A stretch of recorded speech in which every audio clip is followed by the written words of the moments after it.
కూటమిలో కీలకంగా వ్యవహరించనున్న నారా చంద్రబాబు నాయుడు రాష్ట్రానికి ప్రత్యేక హోదా, పోలవరానికి నిధులు, Visakha railway zone, steel plant పరిరక్షణ వంటి అంశాల సాధనకు అడుగులు వేసే విధంగా కృషి చేయాలని సిపిఐ రాష్ట్ర కార్యవర్గ సభ్యులు తాటిపాక మధు కోరారు.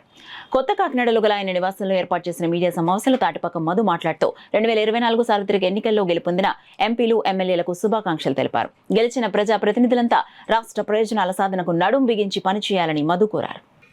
అదేవిధంగా భవిష్యత్తులో కూడా ఈ కాకినాడ జిల్లా అభివృద్ధి కోసం మంచి పనులు చేస్తే మా సహకారం పూర్తిగా ఉంటుందని తెలియజేస్తున్నాం. ఇక మూడోది ఏంటంటే చంద్రబాబు నాయుడు గారికి చాలా మంచి అవకాశం వచ్చింది. కేంద్రంలో మోడీ ప్రభుత్వానికి పూర్తి మెజార్టీ లేదు. నితీష్, చంద్రబాబు నాయుడు ఇద్దరు మద్దతు వల్లే ఈరోజు కేంద్ర ప్రభుత్వం, మోడీ అధికారంలో ఉంటున్నారు. మీ గవర్నీయ చంద్రబాబు చెప్పేది ఏంటంటే ఈ రాష్ట్ర ప్రజలు కోరుకున్నది ప్రత్యేక హోదా, పోలవరం ప్రాజెక్టు పూర్తి, Visakha railway zone, Visakha steel plant ప్రైవేటీకరణ ఆపడం, కడప స్టీల్ ఫ్యాక్టరీ.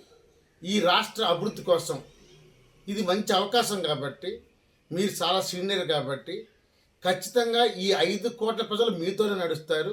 దయచేసి మీరు మోడీ ప్రమాణ స్వీకారం ముందే మన డిమాండ్స్ పెట్టి మద్దతు తీసుకుంటే బాగుంటుంది ఏమనేది మా అభిప్రాయంగా తెలియజేస్తున్నాను. అందుకని ప్రజలు ఇచ్చిన తీర్పుని ప్రతి ఒక్కరూ గౌరవించాలని కమ్యూనిస్ట్ పార్టీ కోరుతుంది. నిరాశ నిస్పృహలు గెలుపుకోవడంలో డెమోక్రసీలో సహజంగా ఉంటుంది.